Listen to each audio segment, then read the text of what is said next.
She told us everything. Don't worry, I kept my word. She didn't suffer long.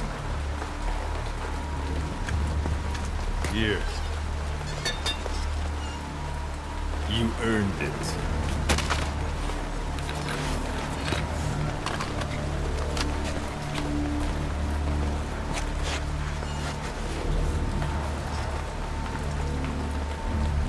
How's it feel to play the traitor? No more war games. You're a real man now, soldier.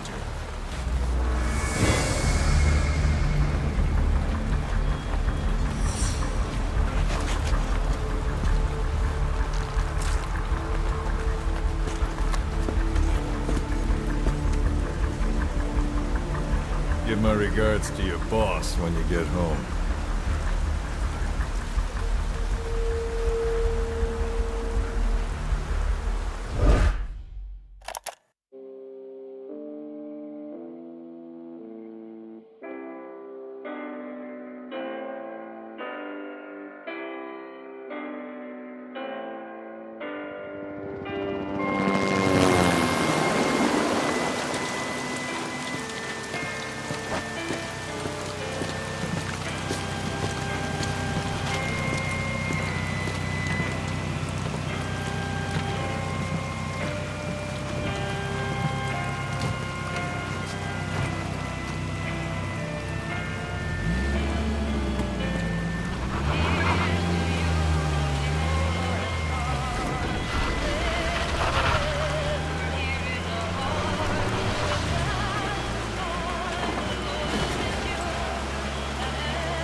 10 days ago, we got reports that Paz was still alive.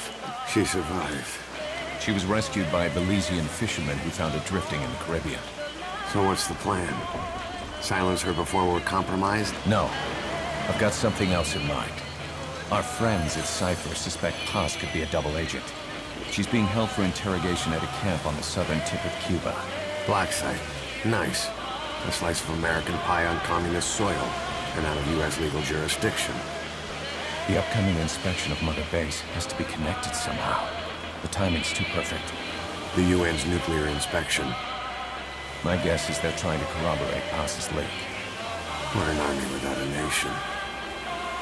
Word of our capabilities gets out, and we'll have the whole world out to shut us down. Having an American private intelligence agency involved's bad news. Cypher's the ones who sent Paz to us in the first place. She knows their true nature. Right. Paz is our only link to Cypher. If she's still alive, we need her on our side.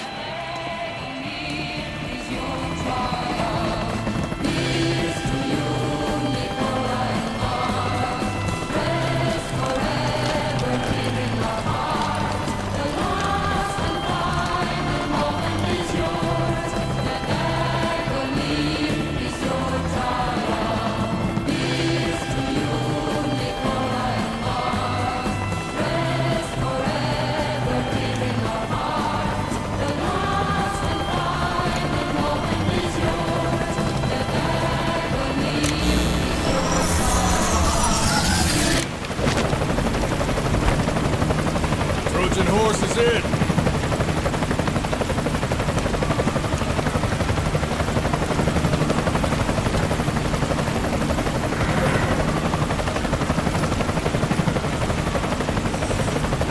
This pirate crackdown's a go! Move!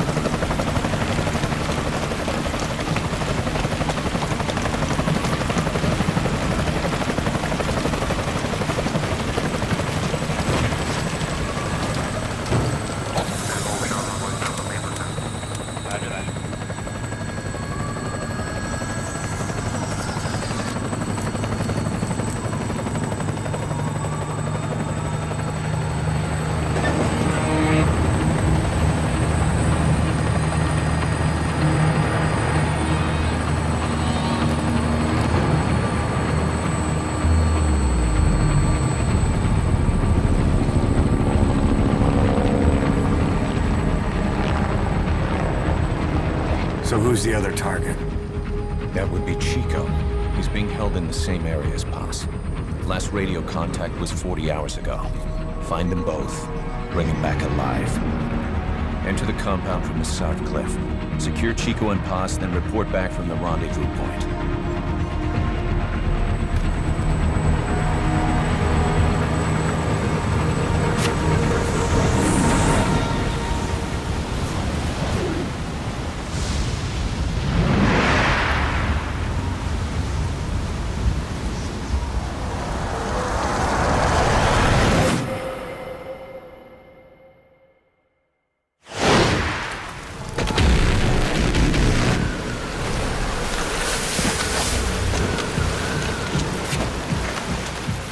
We'll send a chopper from across the Cuban border. You should be back at Mother Base in time for lunch. You'll probably just miss our guests. The only catch is you go in solo. The politically sensitive nature of the mission means backup is not an option. Fine. I like some alone time now and then.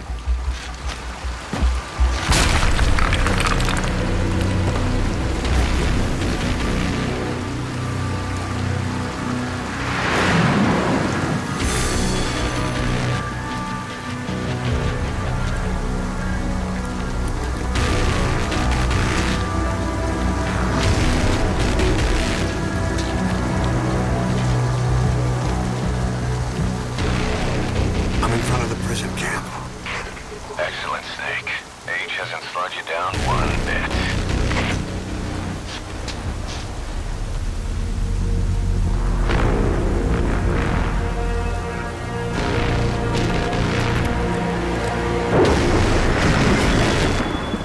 Kept you waiting, huh?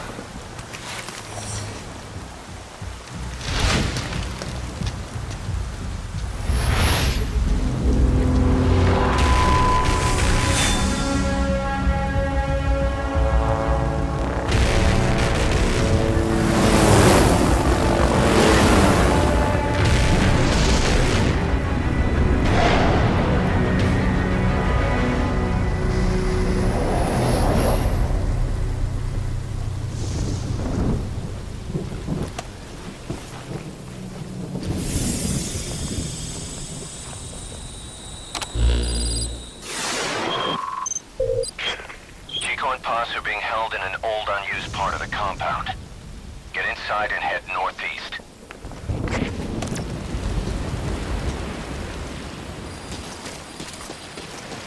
This is an infiltration mission. You've got to stay out of sight. Before you go any further, use your binoculars to recon the area.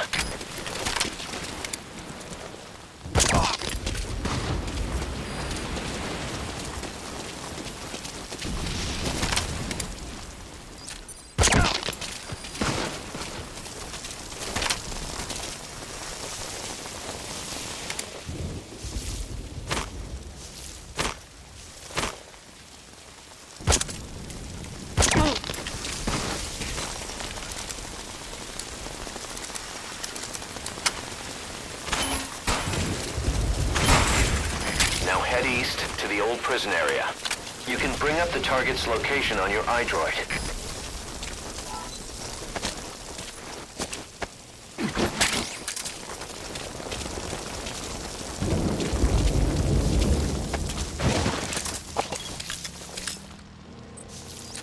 What do you see? Press the call button to get more intel.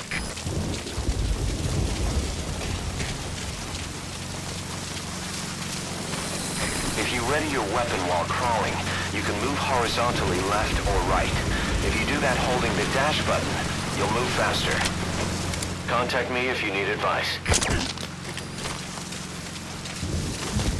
You should move the bodies of enemies somewhere out of sight.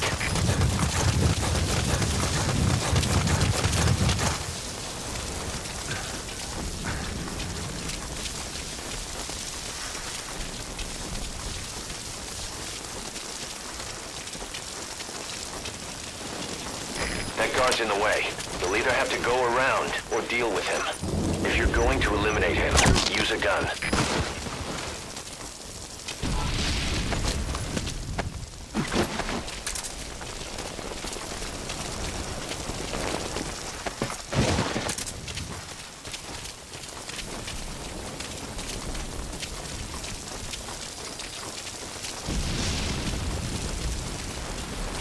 That's the old prison area. The targets are there. Keep low. You can check the controls on the pause screen.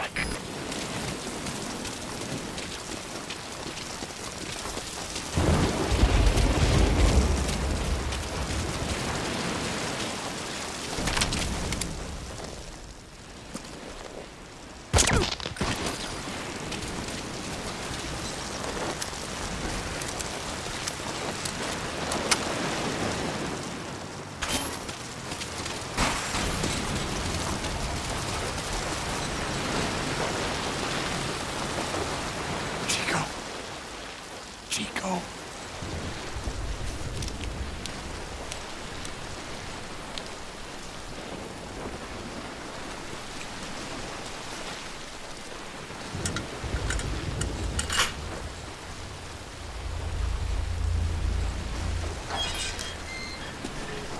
Chico, it's me. No! No! Go away! Go away! Come on, man. Let me out of here, please. Get off me! Get off! Chico, keep it down. Go away! Give me a second. Right over here. Hey, you gotta let me out. You let me out, too. Let me stay here. Get off me! Get off!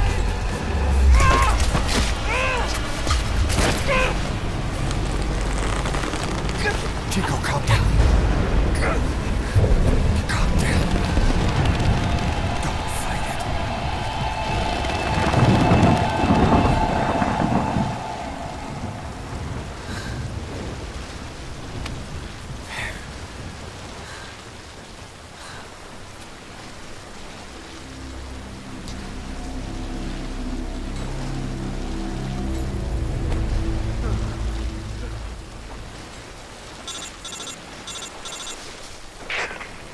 I got Chico. And Paz, Not here. are you sure? Pretty sure. Is Chico able to walk? Hold on.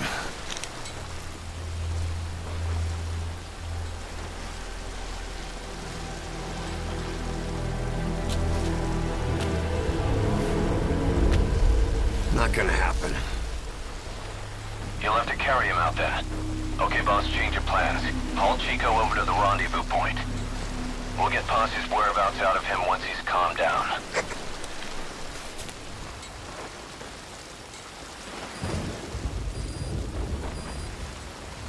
I've marked the RV on your map. Okay, now carry Chico there.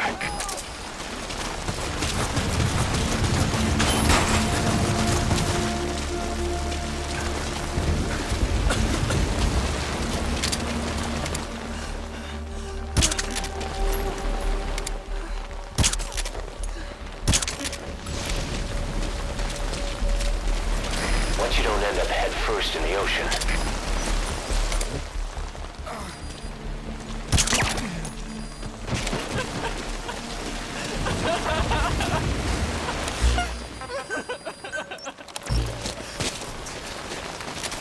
Roger that chopper request. It's headed your way now. The RV's just a little further. Great. You reach the RV. Put the target down for a minute. How's he Chico, where's Paz?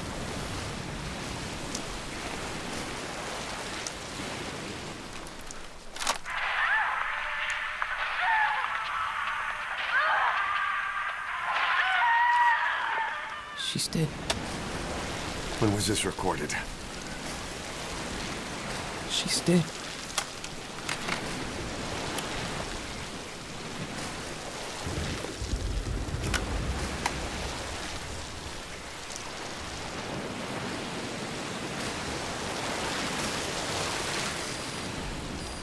This is just a hunch, but I think that's all the cassette tapes. Boss, get back to the mission.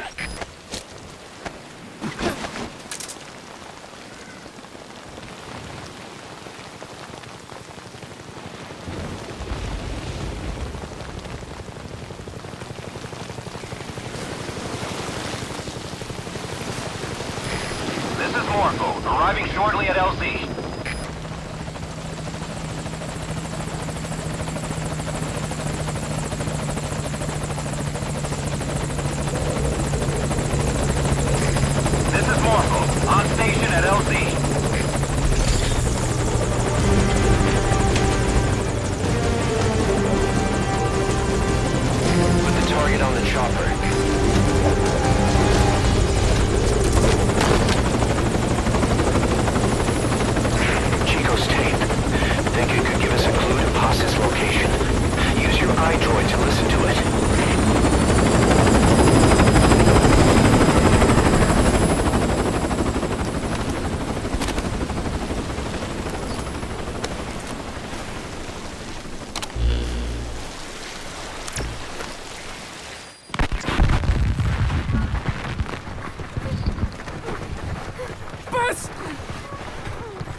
On your feet. Okay. Chico was taken out of his cage. Did he leave the tape recording while he was being moved? Paz might be up ahead.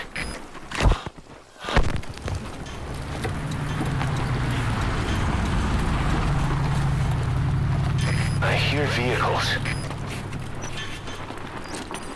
And a flag.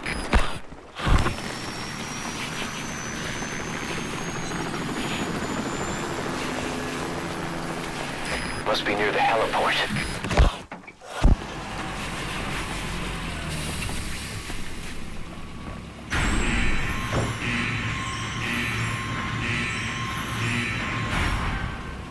A gate.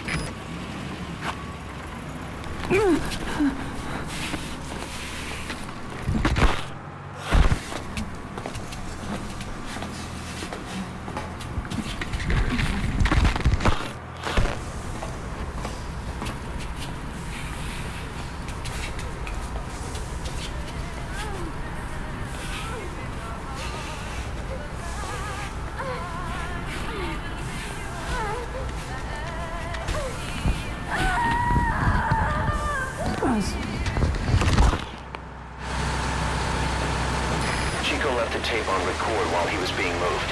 Try using what you hear to find Paz. If you're still not sure, listen to the tape again.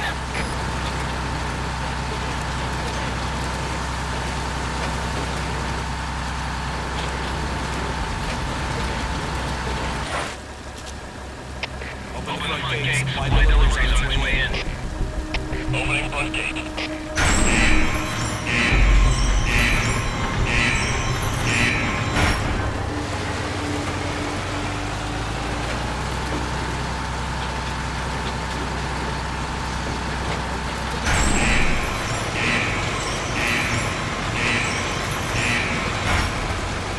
That's the admin building. Watch your corners. CQC is effective for dealing with nearby enemies.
The surveillance camera.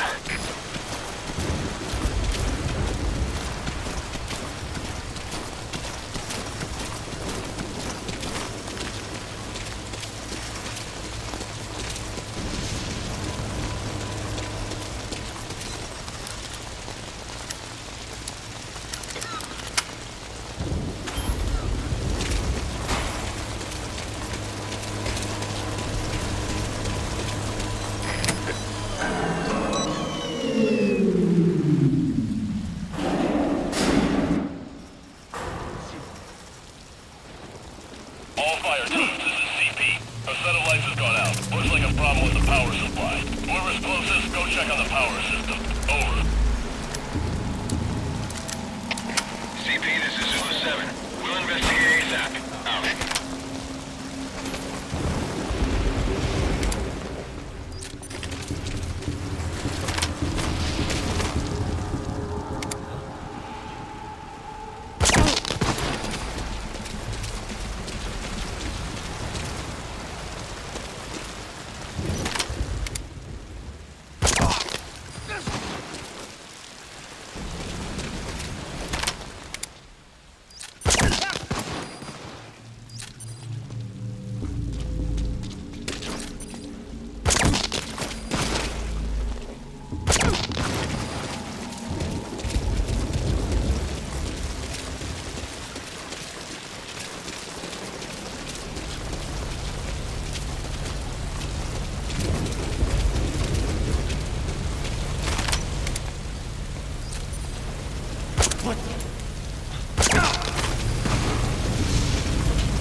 Boss, get Paz onto the helicopter.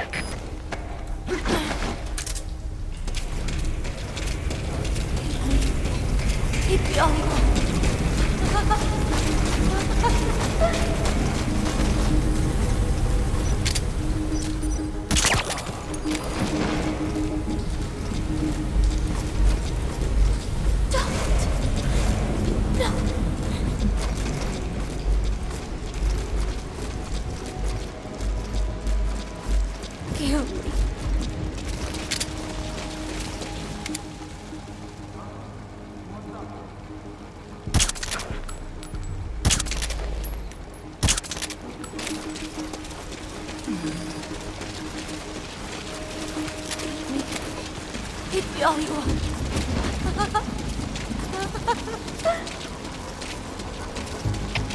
CP, this is Zulu 2. An enemy got to one of us. Go ahead and call the chopper. Over. Keep an eye out for nearby enemies. They can try to shoot down the chopper. Surrounded. Flush out the intruder. Out. Stop it.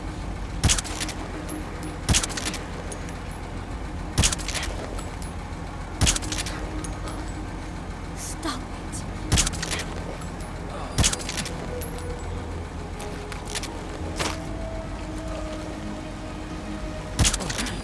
Don't. No.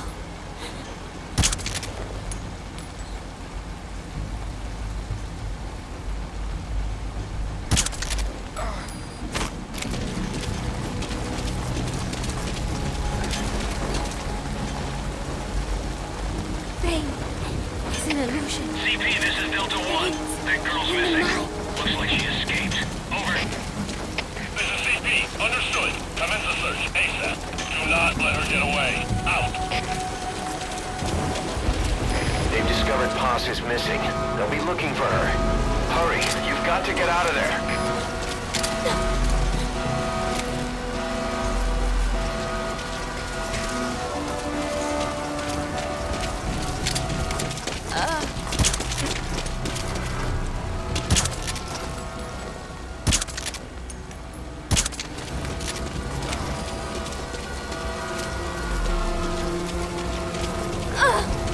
Nearly there, boss.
Roger. Dispatching chopper. Oh my God, Cassette.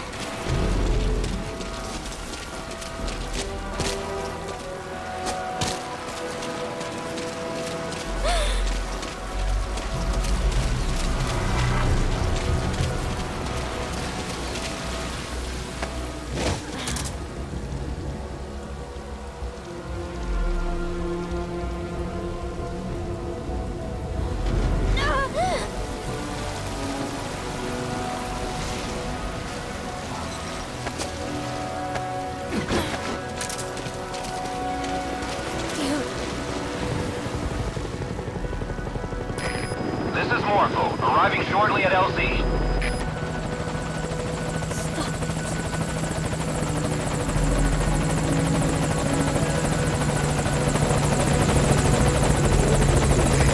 This is Morpho, on station at LZ.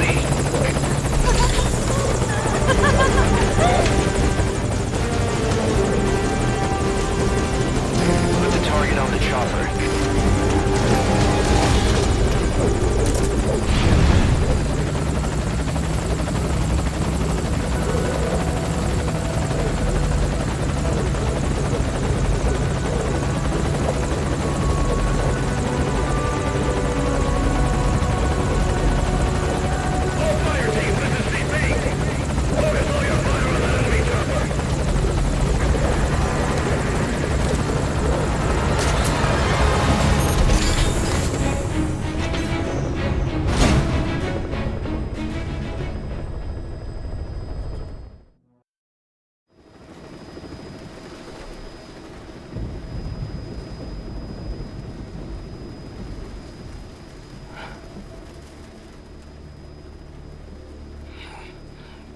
Snake.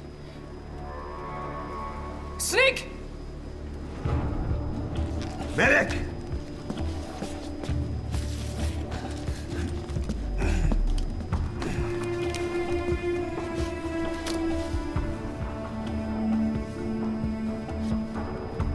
She's rigged. Damn it, we were set up! We gotta get it out. No time for anesthetic. We have to open her now. Hold her down. Hold her down!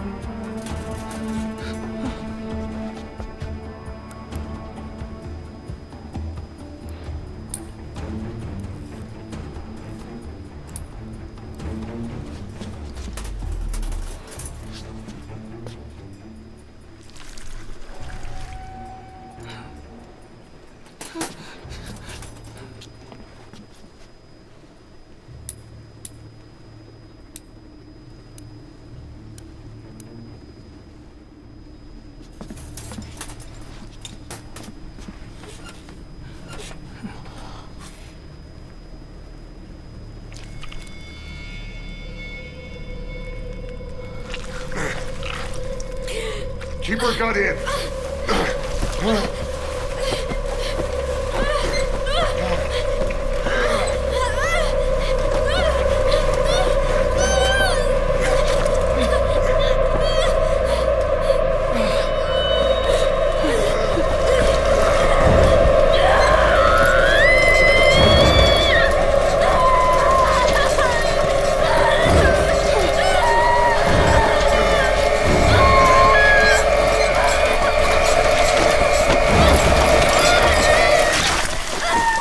Boss.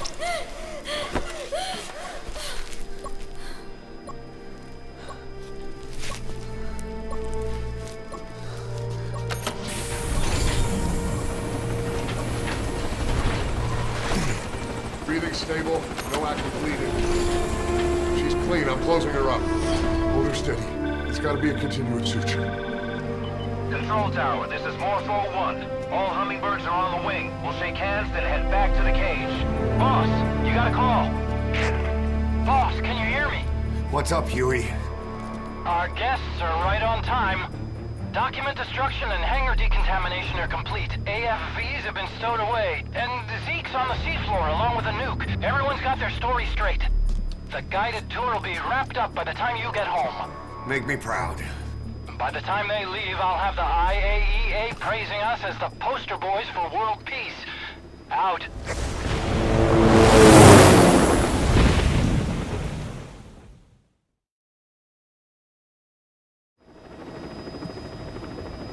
Tower, this is Morpho 1. Do you copy? Can't get through. The link seems fine, but...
inspection was nothing but a smokescreen. I heard explosions, then... They played us like a damn fiddle! Give it back! This isn't right, that was ours! We built it, damn it! You spying bitch! Come on, start talking, bitch! Come on, get up and start talking!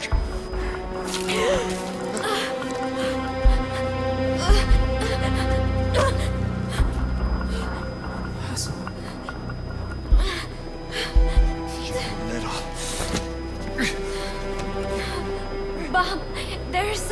It's all right, we got it out.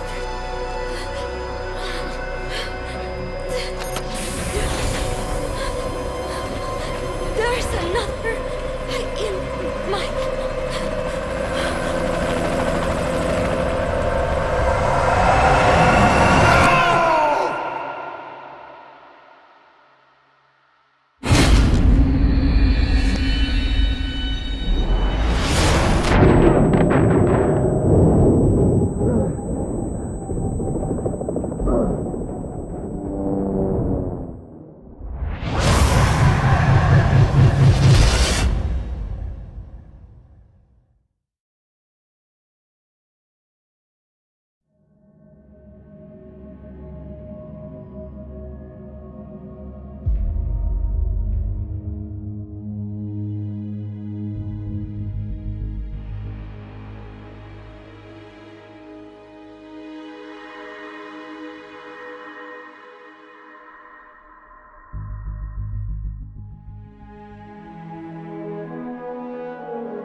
your favorite song. Nicola, Bart, immigrants wrongly executed. But their deaths served as a message to others. That ours is a society that murders the innocent. Do you too believe your sacrifice will change the world?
Cypher's been in hiding ever since his grand experiment.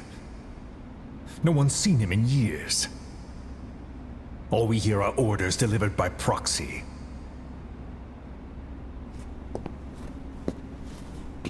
Except you. You met with him, face to face, in order to contact Big Boss. Tell me where he is. Where is Cypher? Where is Zero? I've never known choice. Where I was born, the language I speak, I've never had the freedom to choose for myself. But you, right now, are free. Do as you will. This will save Big Boss. It may. Will you really kill Zero for me? Not for you. All right. Zero is...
I made it ashore.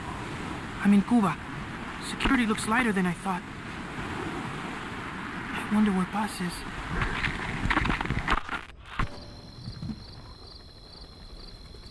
It's dark, but there are soldiers everywhere. Lots of choppers coming and going. Those lights are so bright. Time to get moving.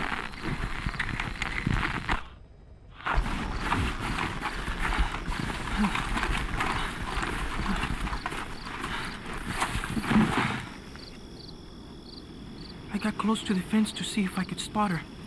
They had a guard posted, so I got out of there. Guess security's not so light after all. I'm coming, Paz.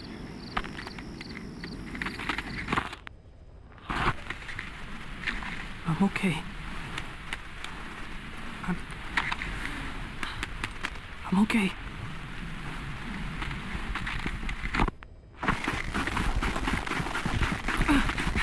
I think I found her. It's gotta be Paz. No, no, no. They're looking for me.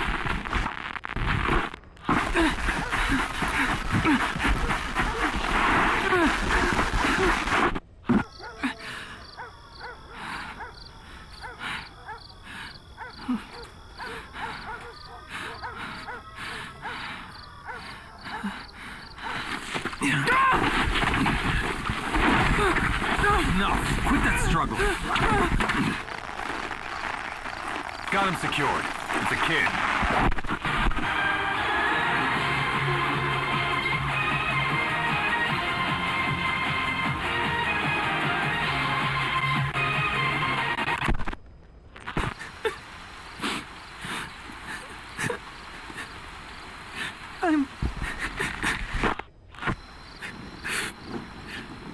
I got caught. I'm in a cage. Give me back my recorder. At least whoever finds this will know what happened.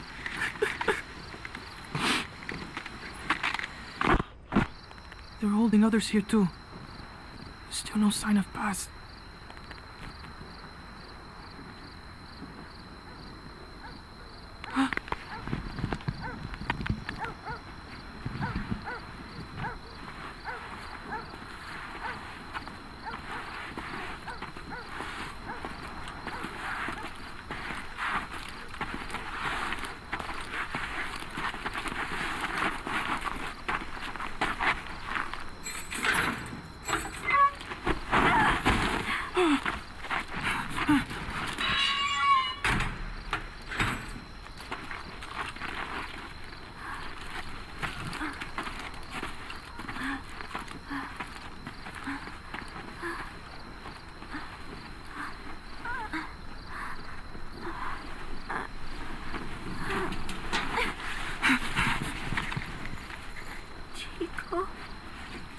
Paz?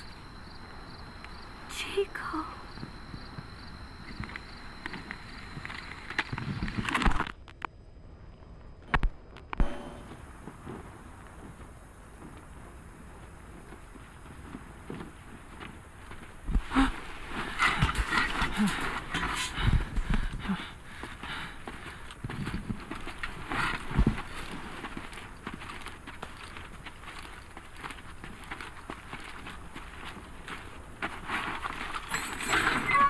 Don't touch me, you son of a bitch!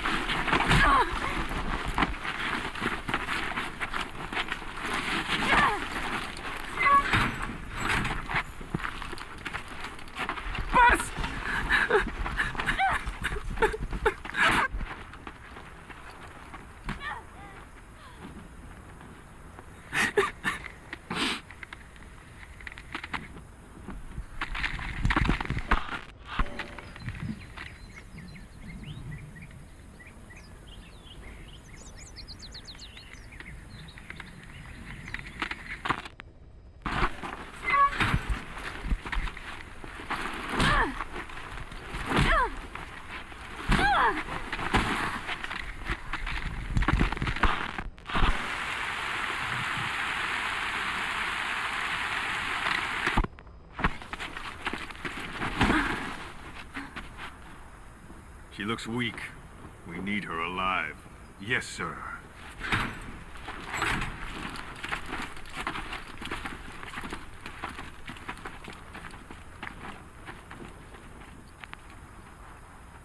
Paz.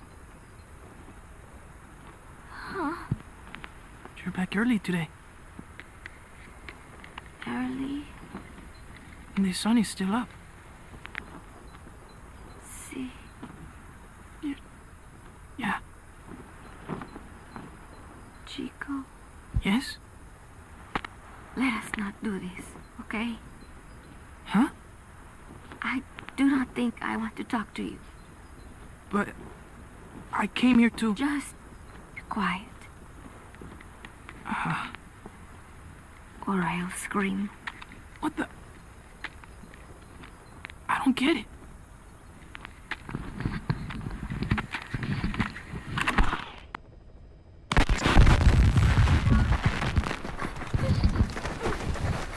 Bus!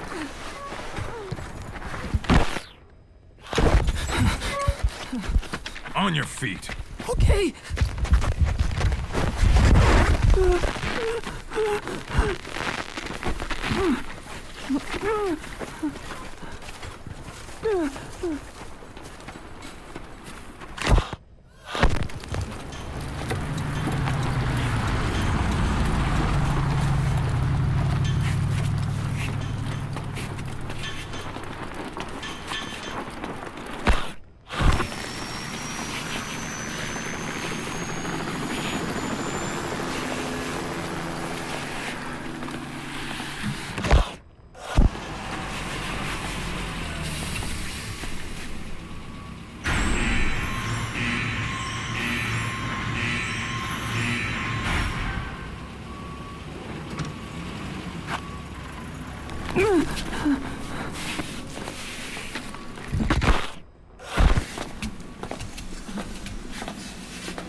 does.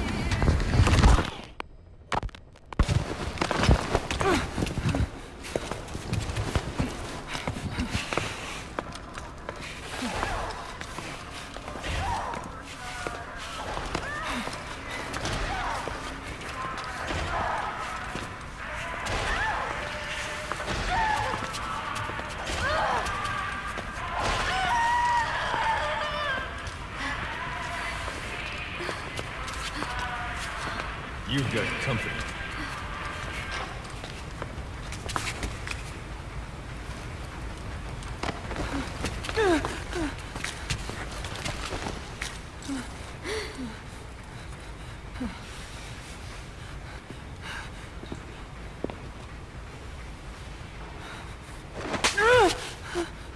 Does it hurt?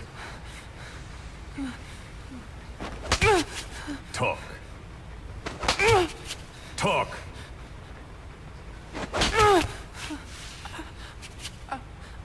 You can speak, can't you?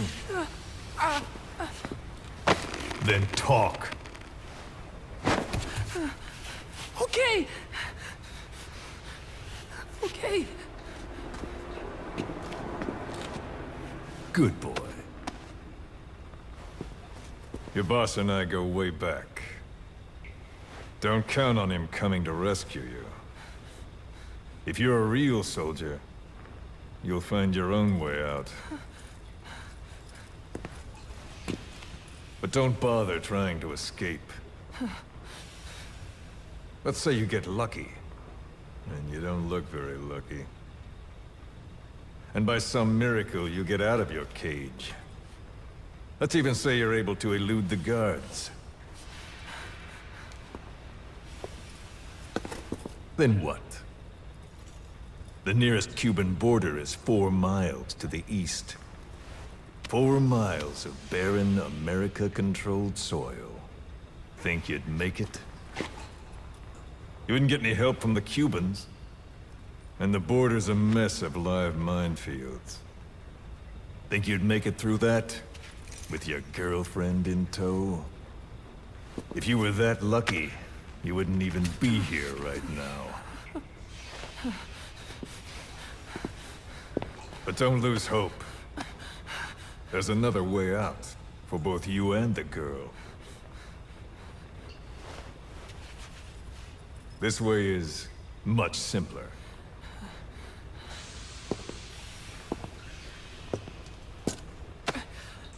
I ask, you answer. Easy, right? Just tell me what you know. You're dumber than you look. Wasting your time torturing kids.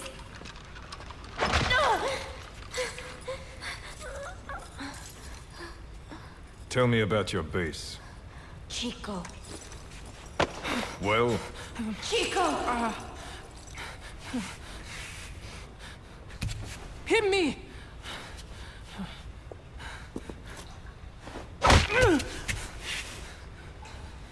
Again! Trying to impress the girl, little man? How cute. All right. Let's try something else.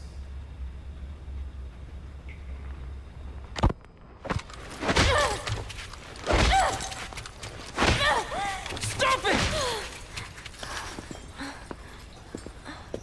She'll get what she deserves. We were comrades once. But she betrayed us. Deception and deceit. What better proof she's a real woman? Show him.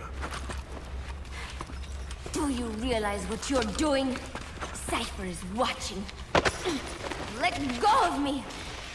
You will be next. Your hideous face will...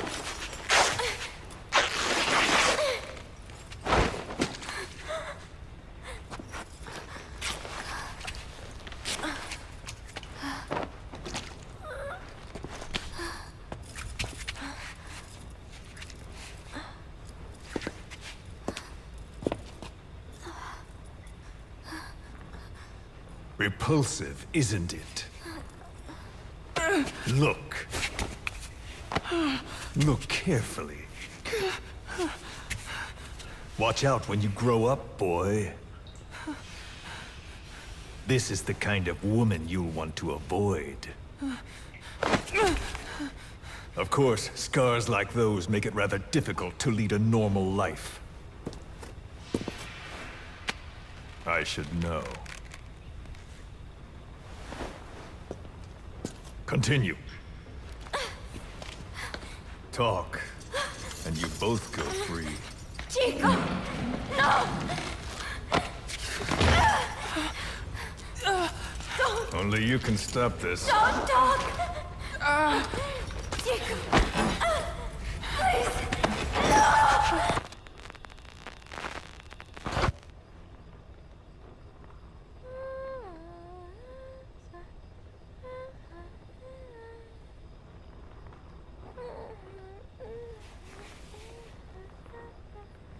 Buzz.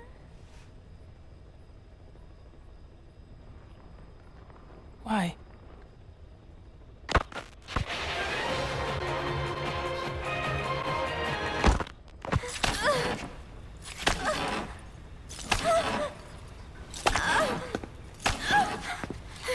Move. Get up. Huh? You heard me.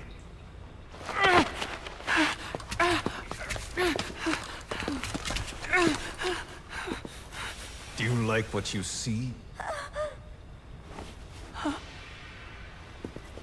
I said, do you like what you see? It's like fruit. Does she look sweet or sour? A man has to know these things. Time for a taste test. Either you take her now, or you're strung up next. Don't worry, Chico. No. No. It is okay. Chico, you won't hurt me. I don't. Get on with it. I can't. Chico, No. come on.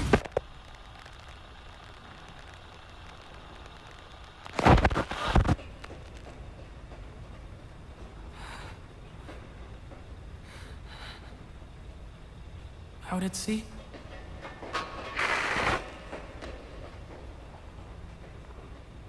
Staff of 300? But usually there's... Zeke. And again. See? That wasn't so hard. You got what you wanted. Are you satisfied? We're halfway there.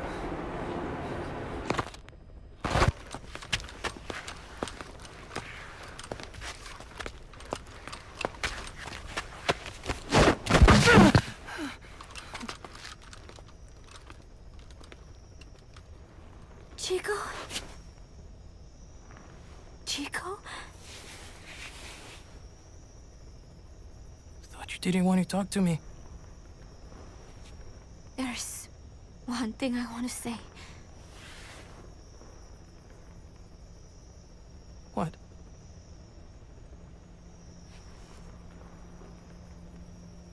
I missed you, Chico.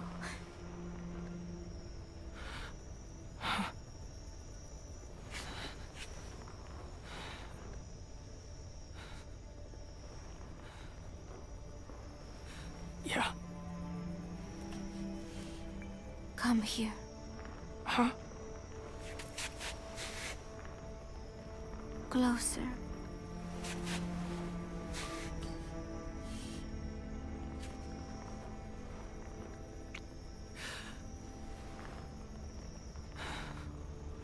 No. Sorry. Enough already.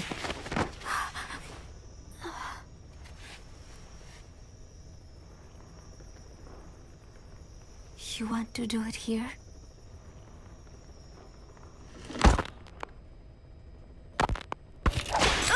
Come on, boss, talk! Please, boss, I'm doing this for you! Coward! How can you say that? Traitor! Don't make me mad. You're only making things worse.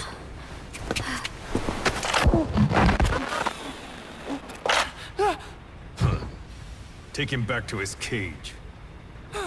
What did I do? Бегите, как от себя.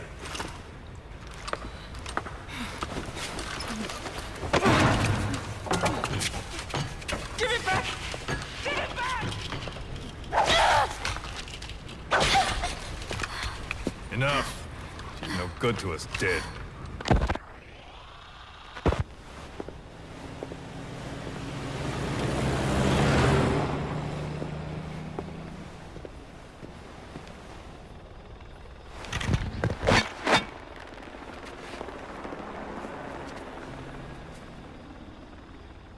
Can I have it back? We've decided to let her go.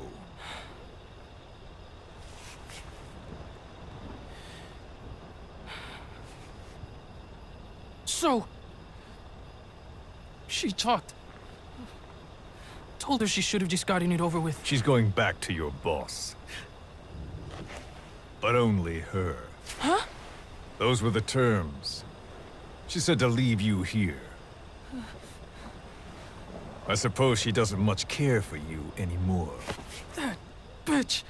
Now, you've got quite a problem on your hands. When she gets back, what will she say? That you talked? Sold out your comrades? Your family? You're finished. You mean I can't go home? There's very little I can do for you. And I still have need of your services. Huh? You're going to call your boss for help. We'll make a recording, play it across public frequency bands. To bring him here?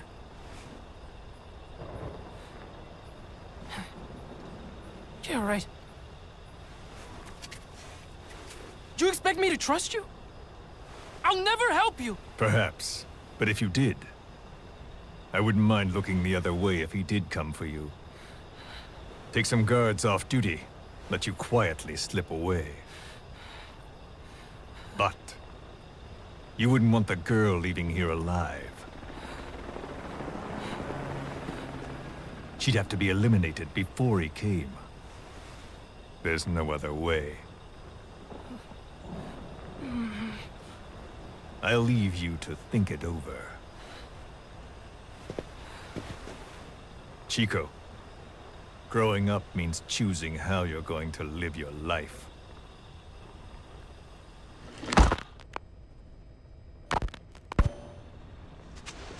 Snake, it's Chico. I need your help. Cypher's holding me on a US military base in Cuba. Paz is here too. We're at the prison area on the coast. There are some cages to the east of a big building. East an old, grassy facility. That's where we are. Help me, Snake.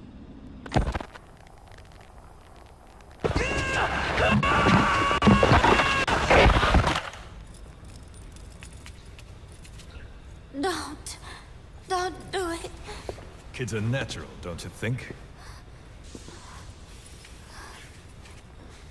What do you think Big Boss will do? He'll know it's a trap, but he'll come anyway. That's the kind of man he is. Don't. Thanks to your report, a nuclear inspection team's being sent to their base.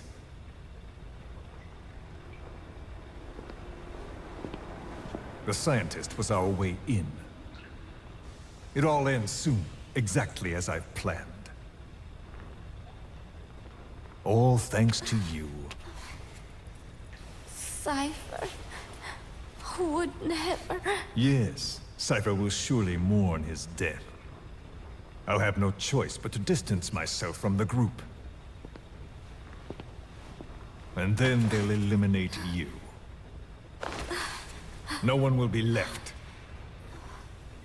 Think about that. Big Boss or Cypher. You can only save one.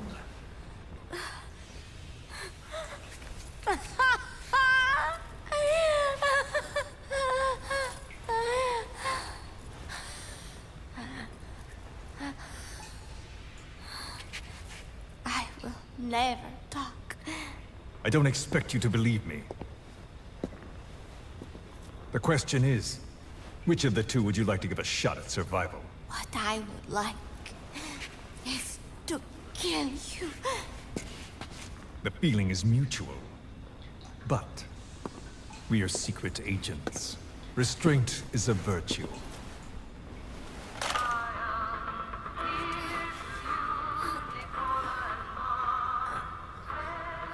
Your favorite song?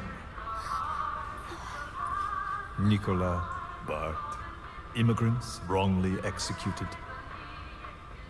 But their deaths served as a message to others. That ours is a society that murders the innocent. Do you too believe your sacrifice will change the world?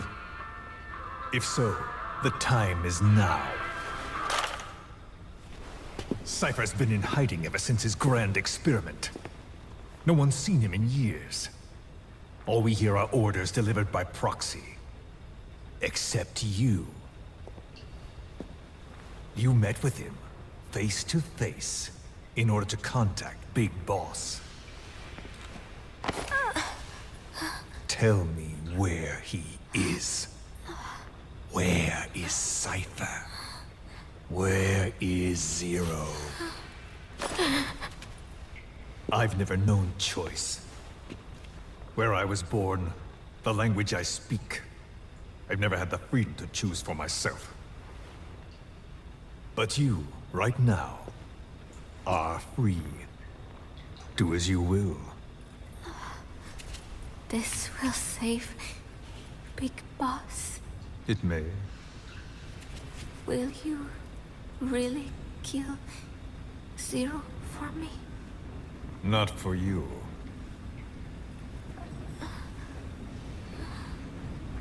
All right. Zero is...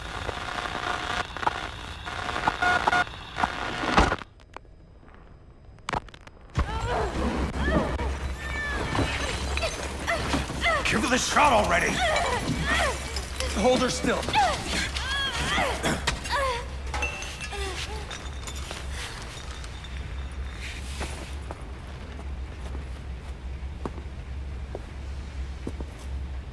Prep the package.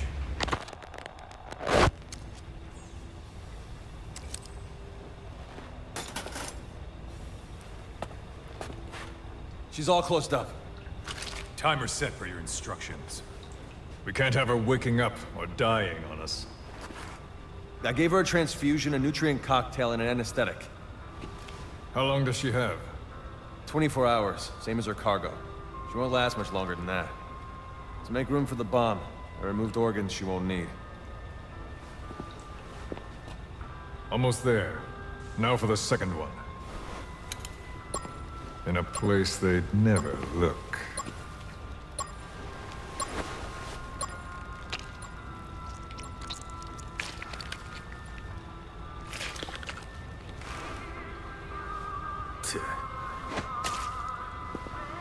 Hang her up.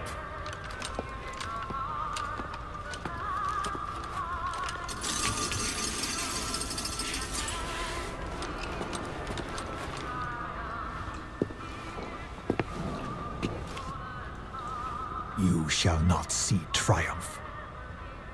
You've been most helpful, and I have one last use for you. To you I give a magnificent end, but an end nonetheless. The final moment is yours.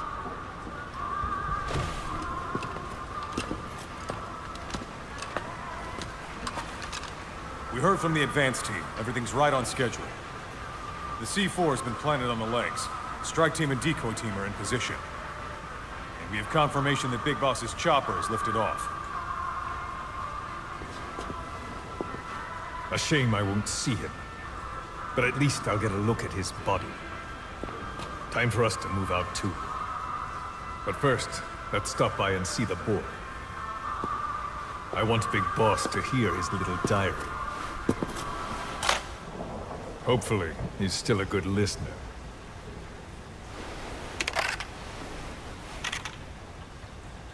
Give this to the boy as a reward. And a memento. Make copies. Yes, sir.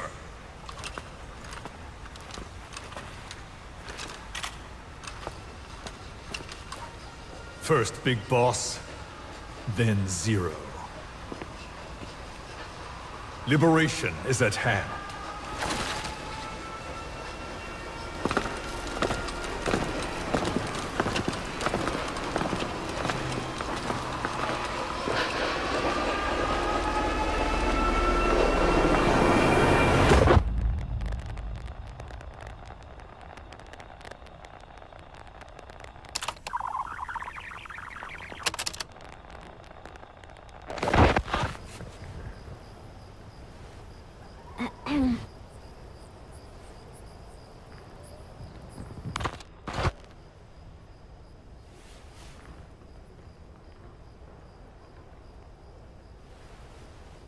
Chico, I am borrowing your recorder.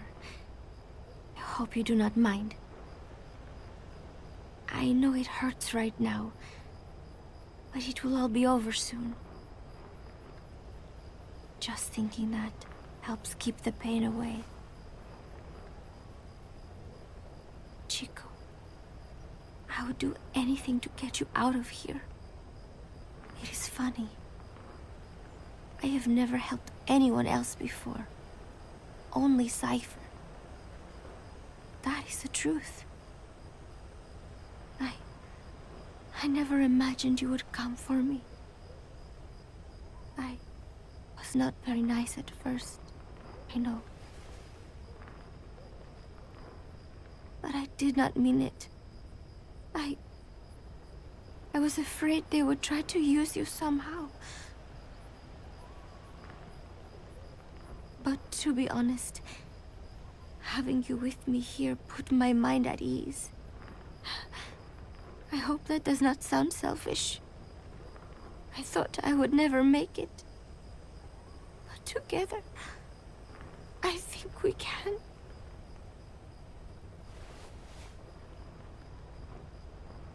I'm watching you sleep as I record this. You have made me believe that I will make it out of here. And that no matter what happens, it will not be the end for me. Thank you, Chico.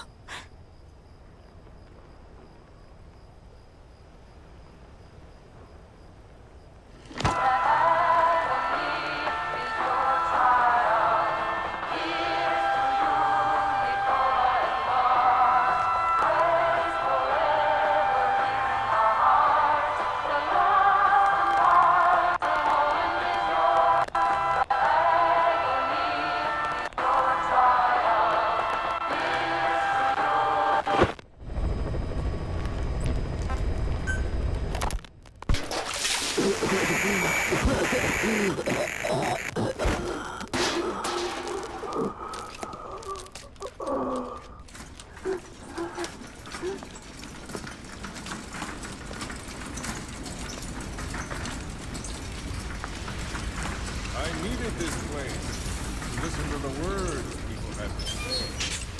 That's something they could never understand.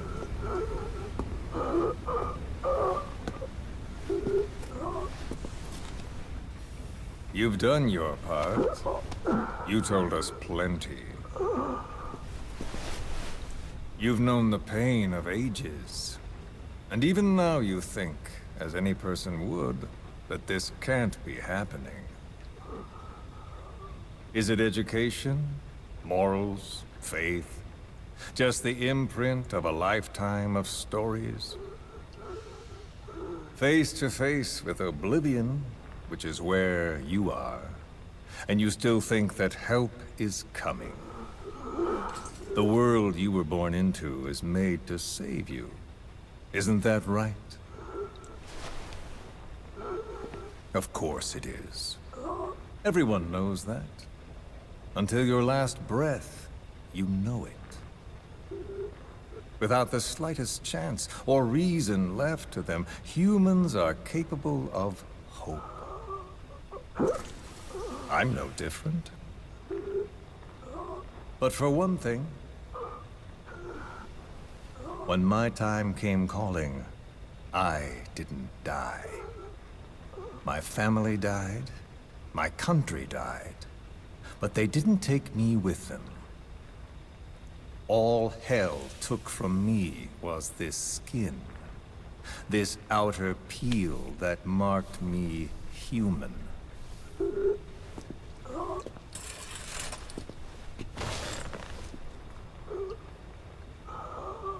My village had an oilseed field and a fine factory.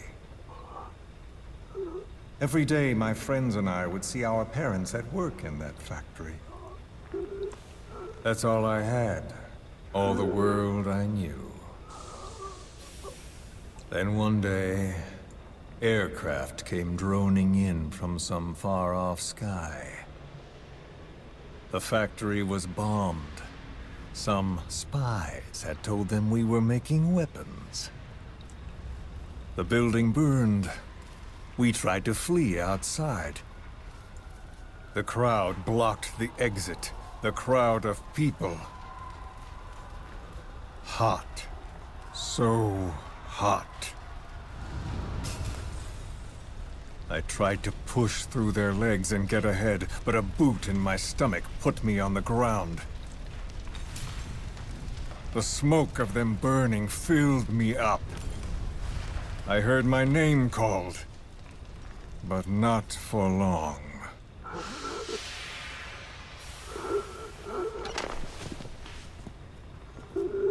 At the infirmary they carried me to, a nurse in the corridor saw me and remarked, as if it happened every day, they should let the poor thing die.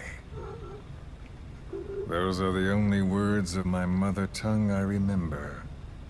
It was the language of my village. Until foreign troops invaded.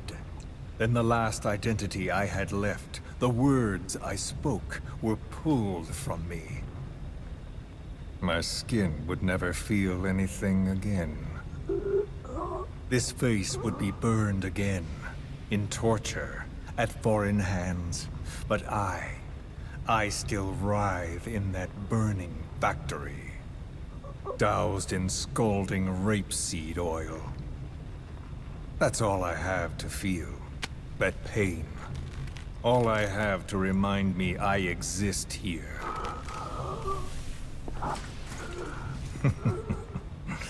Those spies reported well. We made weapons, all right. As cartloads of rifles came in from the battlefields, we fixed them up and sent them back out, so our country could win. Or rather, so that little world we knew could continue. I came to realize I mustn't die. I'm their last hope. All those who perished and left me here. I have to accomplish something. If I don't, their will be swept out of this world.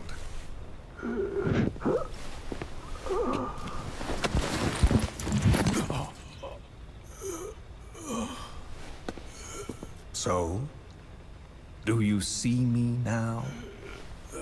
Tell me, what do you see? You have eyes.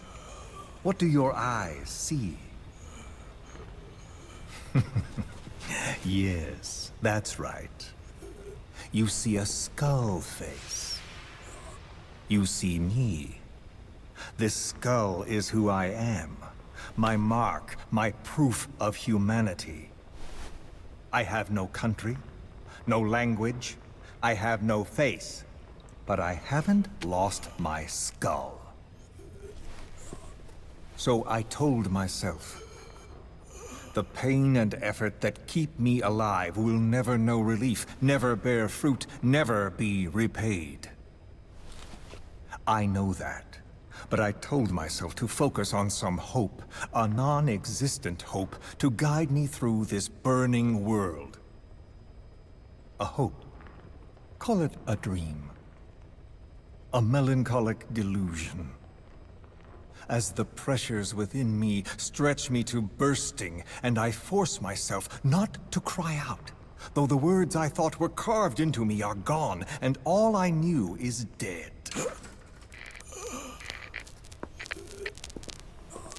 I know how you feel. I've felt that. So show me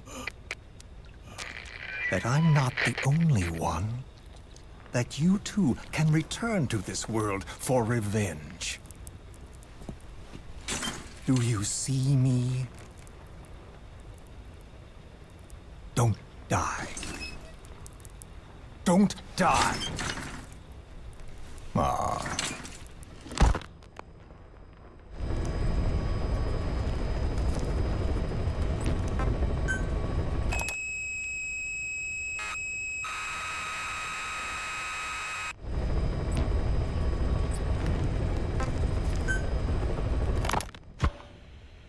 This is a one-man infiltration mission, boss. Equipment is the bare essentials. Anything else will be OSP. The target location is a prison camp on a U.S. military base. Those Marines have the place locked down tight. Your only backup will be one extraction chopper. We can't send anything else. You won't need to. Again, this is infiltration, a sneaking mission. Your #1 priority is remaining undetected. Use discretion before engaging any guards you encounter. Be mindful of their sensory perceptions, sight, sound, smell, and pain. Fortunately, these atmospheric conditions will continue until dawn. That should provide you with some cover. At least the weather's on my side. Your mission objective is to rescue Chico and Paz. According to Chico, they're both being held at an old prison facility. Recon from the intel unit supports this, so it's safe to assume that's where they are. Once you've gotten them to the RV, call in the extraction chopper. I'll monitor the situation and offer guidance from here, but you'll be the one in the field. How you handle this mission is entirely up to you, boss. Snake, yesterday we received official communication from the IAEA. It says, it has come to our attention that your organization recently purchased nuclear fuel from Uzbekistan authorities. We request permission to inspect your facilities. What a load of bullshit. Yeah, they're after Metal Gear Zeke's nuclear warhead. I'm betting this is payback from Cypher after Paz's leak. Using the UN. There's no telling how much influence they have. But the IAEA can only do inspections in countries that are party to the NPT. And we're not a country. Exactly.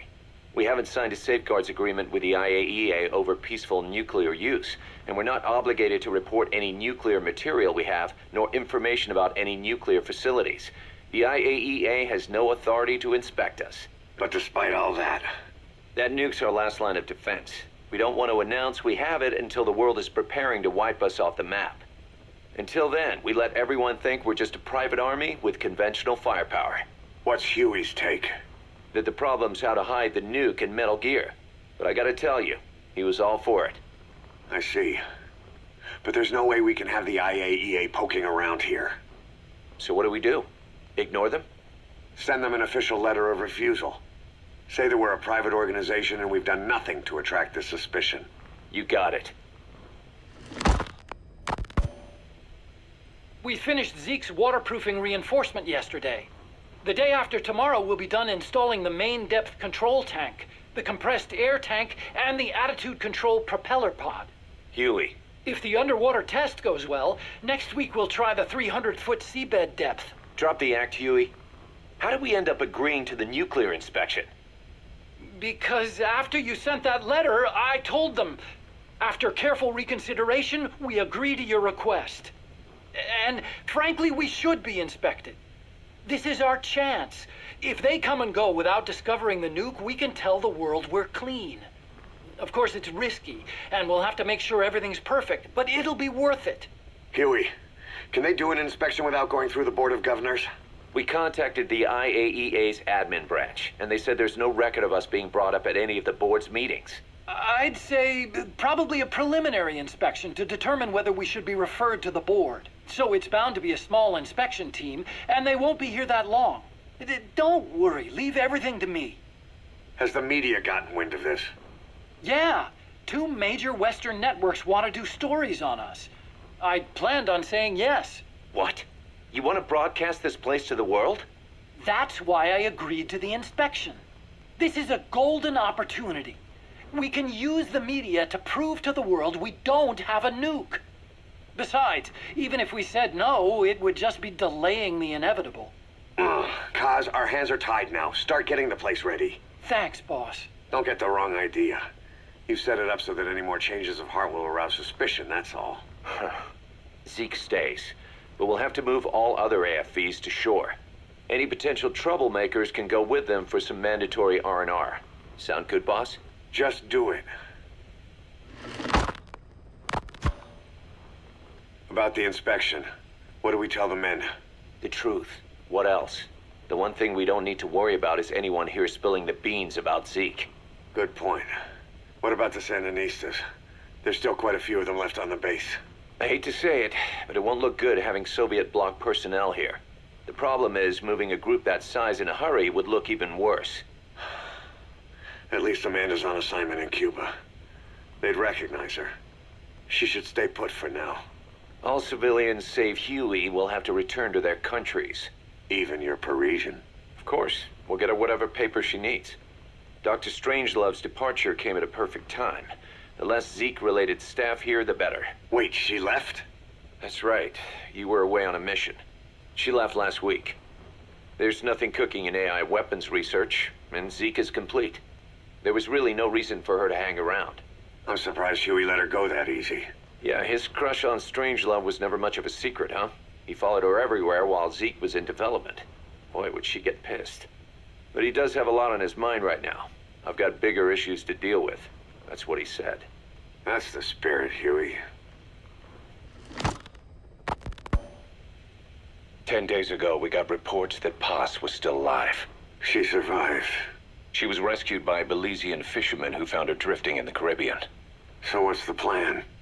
Silence her before we're compromised? No. I've got something else in mind. Our friends at Cypher suspect Paz could be a double agent.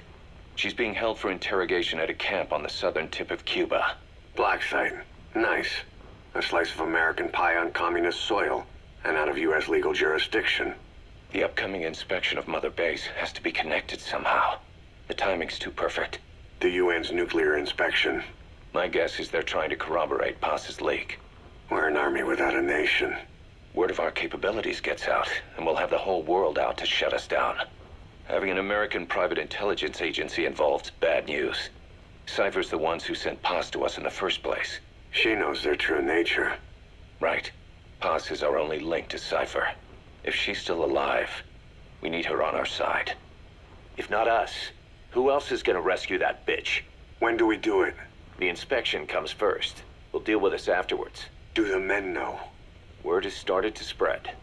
The information came from Cuba through Amanda.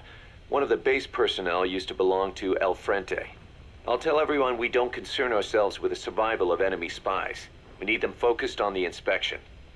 And if we get her back here and she isn't cooperative, there's still plenty of room for her in the ocean. Works for me. What about Chico? He had a chance to stop Paz from hijacking Zeke and he blew it. He's carried that guilt ever since. Kid really did care about her. Chico, it's hard to say how he'll react. Have Amanda call him out to Cuba. He shouldn't be here right now. Good idea. They haven't seen each other in a while. Little time with Big Sis and he'll forget all about you-know-who.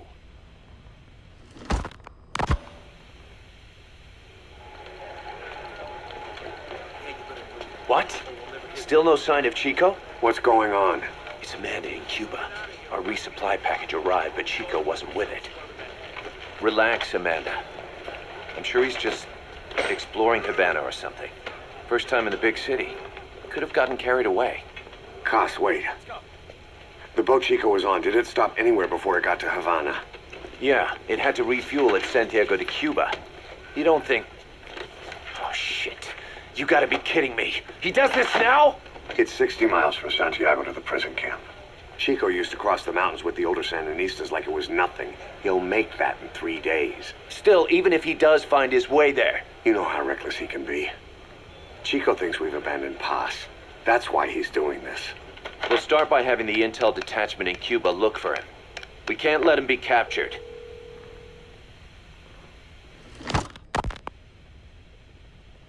There's some cages to the east of a big building. East an old grassy facility. That's where we are. Help me, Snake. It's a setup. We have no choice. Yeah, if Chico talks, he could blow the nuke cover up. We can't hold off until the inspection's over. When can we be ready? It'll take at least 16 hours to confirm the flight path and prep a bird. The intel unit has started reconning the area. Sounds like I'll have to miss the inspection. Boss, we'll just have to send someone else to get them out. No. I'll go. Yeah, Chico and Paz would only take orders from you anyway. We can't go taking on those Marines at the base head on. It's gotta be off the radar, and it's gotta be you. Hold down the fort, Cos. Snake, you can forget about civil liberties where you're headed. God only knows what they'd do to you if you got caught. Do not let that happen. The Cubans leased the land to the U.S. as a gesture for helping them gain independence from Spain. The deal remains in effect until both countries agree to dissolve it, or the U.S. abandons the land. That's why America still operates the base even after La Revolucion. Problem is, it's leased land. Meaning it isn't American soil, so the U.S. Constitution doesn't apply there. That allows them to withhold its civil rights protections. Yeah, that's Uncle Sam's excuse. The area was originally only for detaining refugees from countries like Cuba and Haiti. But a few years ago, the CIA and its like started using it as a black site. Enemies of the state are renditioned there and subjected to extreme forms of interrogation. You can bet Cypher had a hand in that. As you'd expect, American and other Western human rights organizations aren't allowed anywhere near the place. What happens there disappears down the memory hole.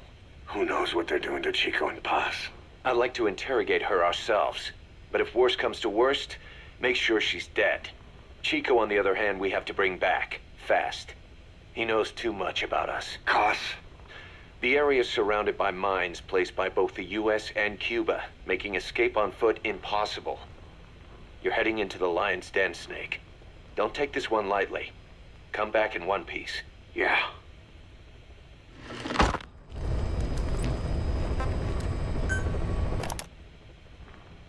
I heard about Paz's tapes. Yeah. Why do you think she'd leave him behind? And that diary? Whatever it was, her commitment was wavering. That much is clear. So she was leaving clues to help us. No way to know for sure. And the ocean's not giving her back. November 4th, 1974. At the outskirts of Barranquilla, Colombia. Contact with Big Boss successful. Zadornov posed as my professor, but Big Boss took one look and knew he was KGB. However, he does not seem to suspect me. To him, I am just a peace-loving student, and another victim of the CIA. We asked him to drive the CIA out of Costa Rica. To him, this means betraying his country. His forces are smaller than anticipated. They drift from place to place with nowhere to call home. That provided us an opportunity, so we seized it. Zadornov offered them a plant off the Costa Rican coast to use as a base. As expected, Miller jumped at the chance. Although initially reluctant, Big Boss came around when Zadornov played him the tape. All because the voice on it sounded like his mentor, the boss. Naked Snake, the man who once saved the world from the brink of nuclear war. awarded the title of Big Boss for his service.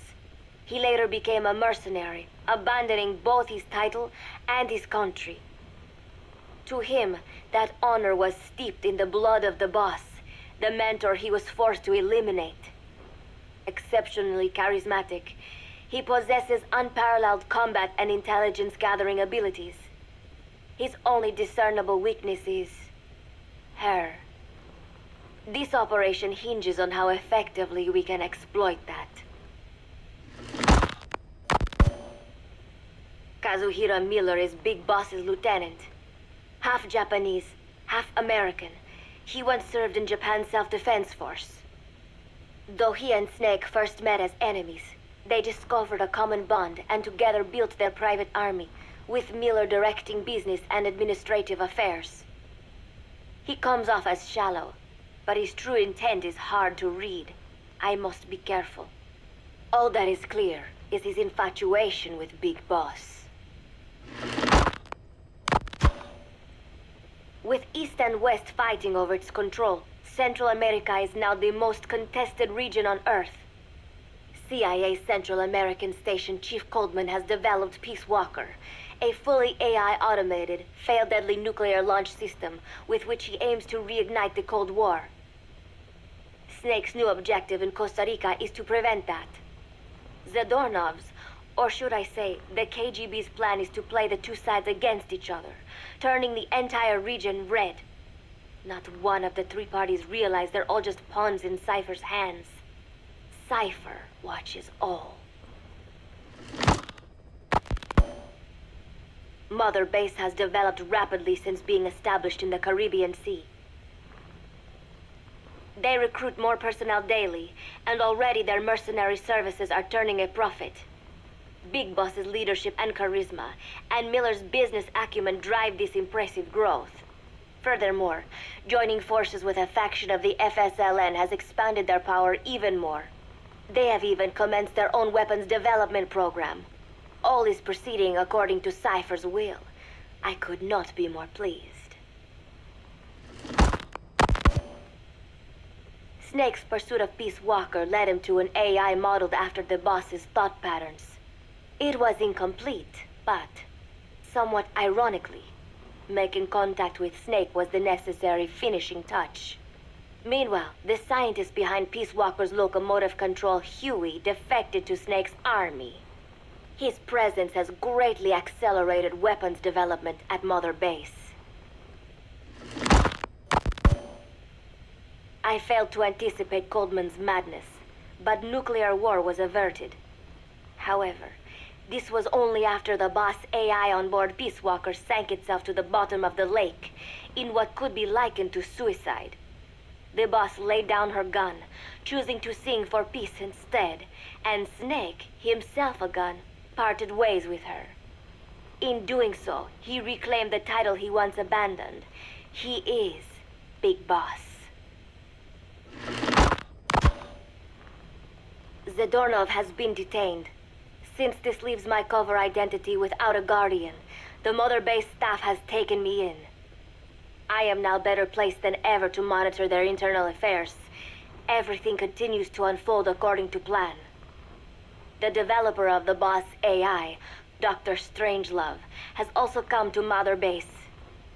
With her and Huey's expertise, they can now develop a weapon capable of matching Peace Walker. Development on the bipedal weapon is now complete. They call it Metal Gear Zeke. It stands there like some sort of mystical guardian. The soldiers gaze on it with pride and reverence.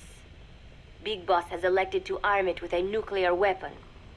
As an army without a nation, they seem to feel the need for a deterrent against whatever the world might pit against them. It is a dangerous gambit. Why do such a thing? Their nuclear strategy differs from the Americans and the Soviet Union. The superpowers deter attack by revealing their nuclear arsenals to one another. Snake and his men know that if they were to go public with this, the whole world would unite against them. Business would dry up overnight. So they do not plan on revealing the nuke until necessary. This ace-in-the-hole approach is their idea of a nuclear strategy. wielding a deterrent, all the while unable to reveal its existence. I wonder if Snake sees how vulnerable this makes them. Yes. Hijack Zeke? Yes, I did indicate that to be our leverage. But I cannot imagine his agreeing to that now. But did you not raise them to safeguard your governance without borders? No. I have not forgotten. Cypher watches all. Yes, things are proceeding, but modifying Zeke has not proven easy. I am using Zadornov to buy some time. No, I have not forgotten what you said. However... Well, forgive me for asking, but this is you I am speaking to, isn't it, Cypher?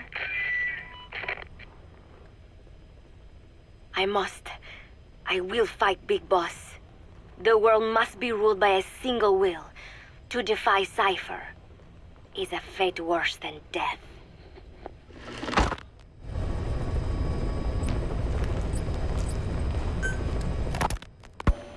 As of today, I will be living here at Mother Base. Now my real trial begins. Zadornov was paying my room, board, and tuition, but he has since been captured. I told the man that with no more money from the KGB, I could no longer afford school. He bought my story, and when I said I would be willing to work, he took pity on me and let me stay. For some reason, Miller really pled my case. That was helpful, but the man is still a fool. His men are no better. They think their training makes them strong, but that kind of strength is nothing in the face of true power. And better yet, they wait on me hand and foot, believing I am just a schoolgirl. Looks like I won't be working too hard after all. Just today, while scouting out the living quarters, I saw a group of them in the corner of the deck making a fuss. Going over for a look, I saw they were feeding a kitten. A bunch of grown hard men, and they're the ones acting like schoolgirls. Look, isn't he cute? What is wrong with them? Disgusted, I just nodded and smiled. I must stay in character after all.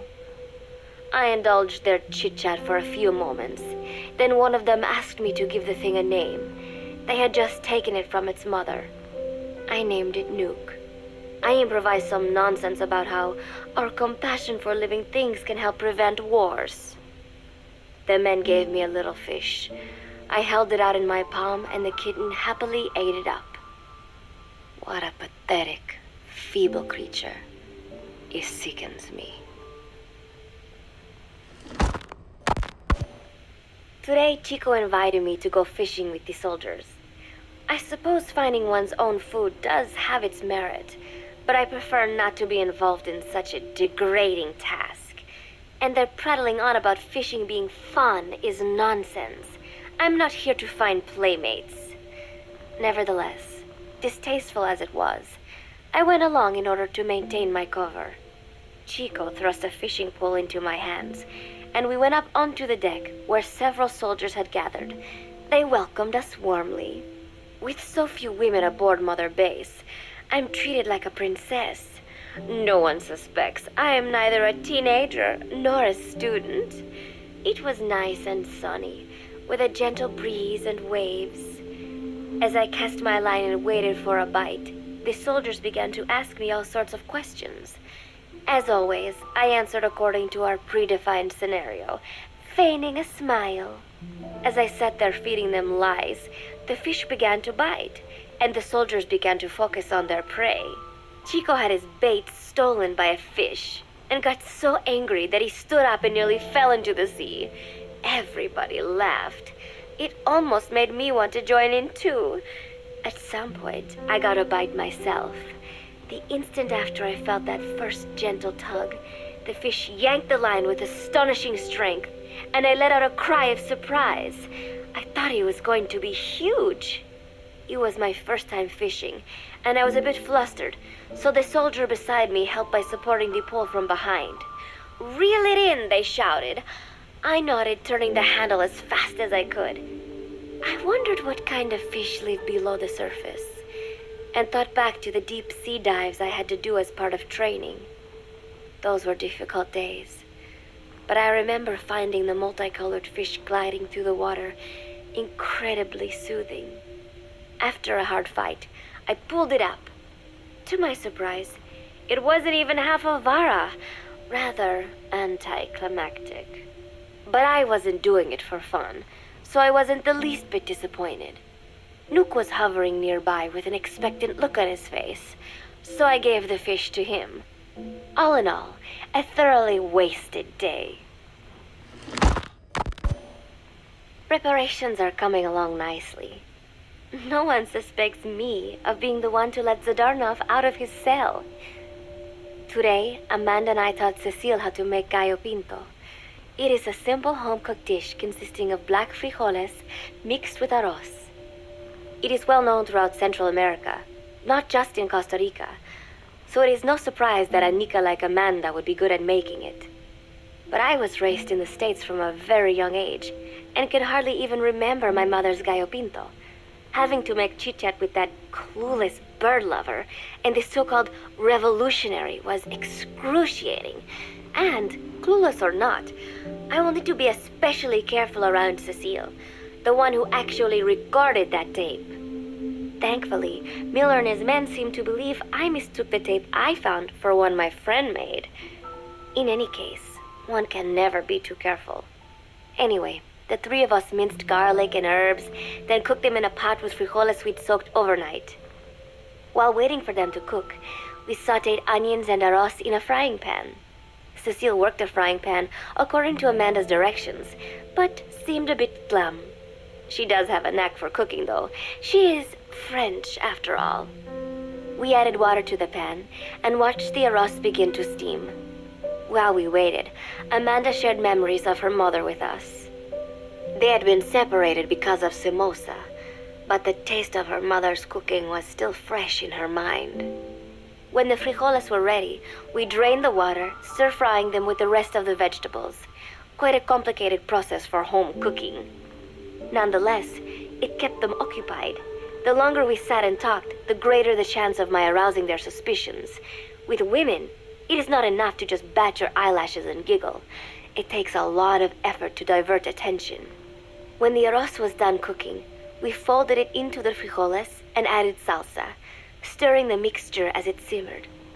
At this point, for some reason, the conversation turned to romance. Why does it have to be that way whenever women get together and chat? Cecile fancies herself to be well-versed in such matters, and gave Amanda all sorts of advice. It was harmless enough, until, to my irritation, she began pestering me whether there was anybody I liked. Not right now, I said, trying to dodge the question. But she pressed on. It's Snake, isn't it? I gritted my teeth and played it coy. Maybe. Cecile nodded and giggled. He is pretty sexy, isn't he? What a ditz. It's all I can manage to just survive. The thought of romance has never once crossed my mind. I have no interest in that kind of man. Soon enough, a rich aroma began to fill the room. The gallo pinto was ready. Nuke came over and rubbed up against our legs, looking for a handout. Unfortunately, it was not the kind of food a cat would like. We let a few of the soldiers have a bite, and then headed off to the mess hall. The home-cooked flavor we'd achieved was a big hit with the men of MSF. Not that we are trying to impress them or anything. Even I could manage a dish like that. Snake enjoyed it too. Let me make this absolutely clear. I have no interest in that man. Football, or soccer as it is known in the States, is extremely popular here. It has not caught on yet in the US, but it has legions of rabid fans all across Latin America. These fans can get so rowdy that it is commonly believed El Salvador and Honduras went to war in 1969 over scuffles in a soccer match. In reality, tensions between the two countries were already high. The match was merely one of the sparks that set them off. But these people are so passionate about this sport that the story seems plausible. Predictably, many of the soldiers here are fans. They have apparently divided themselves into Costa Rican and Nicaraguan teams and started playing each other. To play, you need a ball and 2 goals. The R&D team built and set up simple goals on the deck. I had absolutely no interest, but Chico insisted that I come and watch. It was not a proper match by any means. The pitch was not even regulation size, but the players and spectators alike got pretty excited. They banged empty cans and shouted cheers through the handmade megaphones. It almost felt like carnival. Huey, the referee, blew a whistle to start the match. The soldiers' training has left them in excellent physical shape, but they lack the honed skills of professionals and their play was quite rough. Midway through, one of the men collided with another. They started shouting at one another, but Huey stepped in. "I thought we had forsaken our countries, become one with the earth," he said, quoting Snake. "We're not competing for national pride here, and we are not fighting for the good of any one country. This is not a war. Soccer is a peaceful sport, am I right?" The soldiers nodded. They know the pain of war, and they share Snake's vision. Perhaps that is why all this resonates with them. Team Costa Rica was down a man, and somehow I was picked to fill in. Costa Rica had the advantage up until that point. I suppose Huey wanted to keep it balanced. The soldiers agreed with Huey's call. Maybe the Costa Rican players felt an even matchup would be more fun too. I could not be bothered to run at first, but chasing the ball out there in the hot sun, I was soon drenched in sweat. Before long, I found myself actively seeking out the ball, partially out of desperation. I picked up a loose ball deep on the opponent's side of the field. Even though he's Nicaraguan, Chico cheered me on, yelling, "Go for it, shoot!" I launched the ball as hard as I could, only to have it blocked by the keeper. Disappointment only increased my determination. In the end, I didn't score a single goal, and Costa Rica gave up its lead. It was really close, though. We congratulated each other on a good match and sprawled out in the shade on the deck, exhausted. The ocean breeze felt so nice on my sun-soaked body. Nuke came over. It is one of his favorite spots, and stretched out next to me. And together, we watched fluffy white clouds drift lazily across the clear blue sky. It was lovely out today, so I decided to sun myself in a lounge chair up on the deck when Strangelove came up to me. Despite the heat, she was in her usual long sleeves and pants. I waved at her. She looked away and mumbled, "Hello there. Fancy meeting you here." I asked if she needed anything, feeling her eyes creeping up and down my body like she was savoring it. Finally, she swallowed and said, "You have such beautiful skin." Bewildered, I shook my head and said, "No, not at all. I had heard rumors that she was a lesbian, but she couldn't be after me, could she?" She continued to stare and said, "No, it is beautiful, but you must not let yourself get so tanned." And then she took my hand in hers. "What is wrong with a little sun?" I asked, trying to cut the conversation short. But she shook her head violently. "No, you mustn't. A young lady should take better care of her skin." She was acting strangely now, as if aroused. She lectured me on the perils of tanning, how it ages skin, causing wrinkles and spots, and in the worst cases, even skin cancer. I knew already that tanning could cause spots, but I thought only pale-skinned Anglo-Saxons had to deal with that. Having a scientist tell me it causes aging, though, that spooked me a little. If I am to keep playing the teenager, I will have to start paying more attention to my skin. Sensing my anxiety, she took a small tube from her pocket. She said it was the sunscreen she always used. She told me to keep it. I didn't know what to say. I was more than happy to take it, but exactly what were her intentions? Was she merely being nice? Or is she really into me? Either way, there was no reason to refuse, I suppose. I have undergone training. An out-of-shape woman does not pose any real threat to me. Having power means not being afraid. It is the same on a global scale.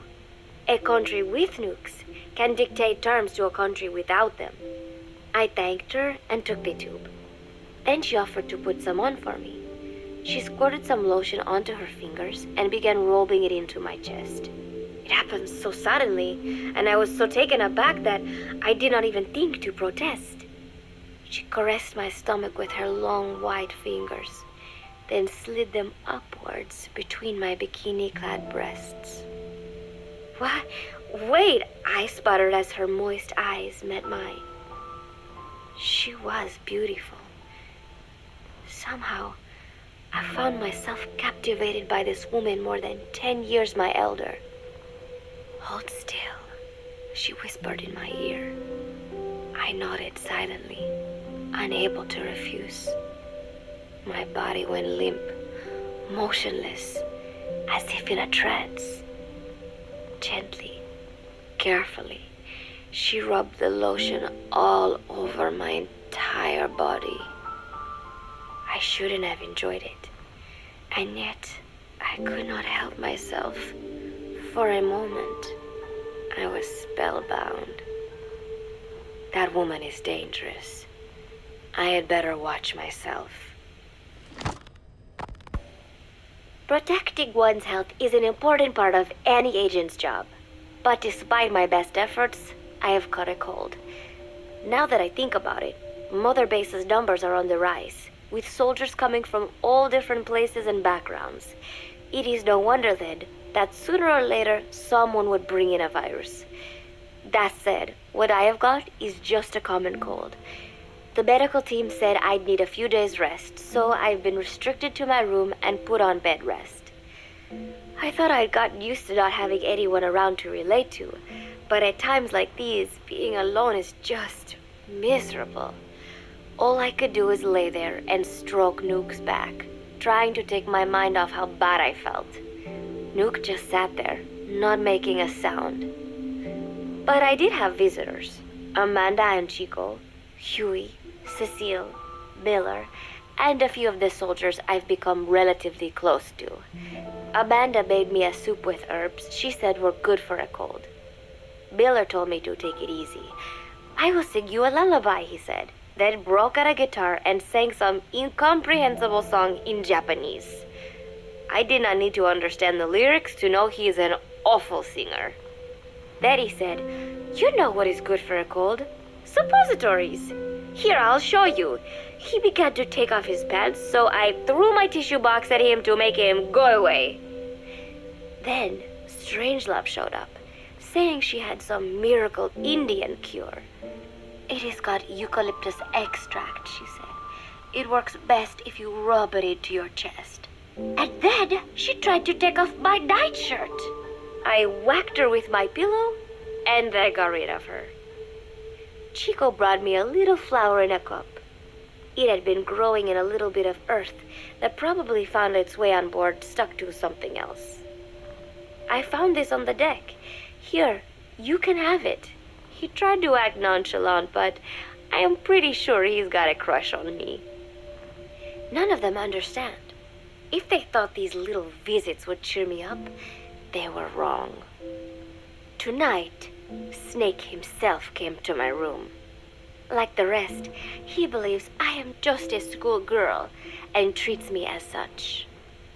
"Why did you abandon your country?" I asked him. "Why create the MSF?" Of course, I knew the answers already, but I wanted to hear it from him. As I had imagined, he was not exactly forthcoming. All he would say is that his country abandoned him because all he could do was fight, and that is why he needed the MSF, because that is all he is any good for. Then he said, "Fighting is the only thing I understand, but that does not mean I have got a grudge against those who believe in peace. I am not one of them, and I do not believe in peace. Conflict is in man's nature. We fight our enemies in order to survive." Maybe we are not so different after all, he and I. But that is exactly why I'm going to have to kill him. Or else he will have to kill me. When I stop and think about this wretched existence, being killed by a man like that suddenly does not seem like such a bad thing. Every month, Mother Base throws a party for all the soldiers whose birthdays fall in that month. There is something strange about a military organization having parties. Really though, it is just an excuse to drink and make noise. It is not easy to get alcohol in a fortress in the middle of the ocean. Most days they are training from dawn till dusk. They do not have time for things like drinking. That is why Snake and Miller came up with the idea, to give everyone a chance to let loose. Obviously, a bunch of boors like that are not going to bother with blowing out candles on a cake.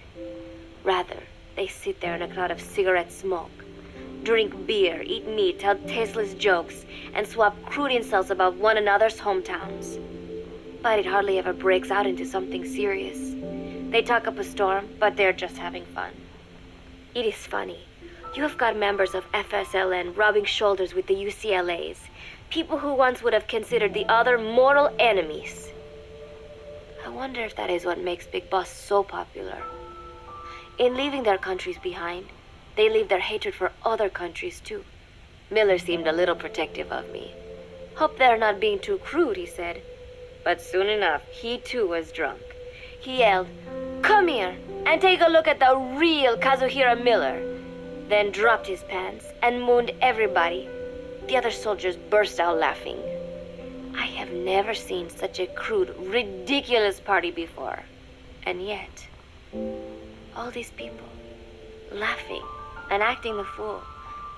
Is this what they call peace? For some reason, I began to think about all that has happened since I came here. Fishing with Chico, cooking with Amanda and Cecile, playing soccer, having visitors when I caught a cold. When I stop and think about it, my time here has been the most peaceful of my life. But that is about to end. I cannot imagine he will be willing to negotiate. It seems I am to fight the legendary Big Boss. I do not know if I'll be able to beat him. But if I have to choose between death and defying Cypher, I will gladly choose death. The thought of dying does not scare me. But if I disobey my orders, the fear and despair awaiting me will be far worse than anything I can imagine. It was Cypher who took me in as an orphan, gave me food and a place to live. His orders may have been unreasonable, but I will never repay my debt entirely. It seems I have no choice. I must fight this man. I must fight Snake. Do you know Miller, Snake's right-hand man? Apparently has got at least one serious weakness. He is an insatiable womanizer. He does not bother me, most likely because he considers teenagers off limits. But he has hit on every single one of the few female soldiers here at Mother Base. They ought to be telling him where to stick it, but end up falling for it so easily. I think some of it stems from the fact that he is actually not that bad looking. Anyway, today, that nasty habit got him in trouble.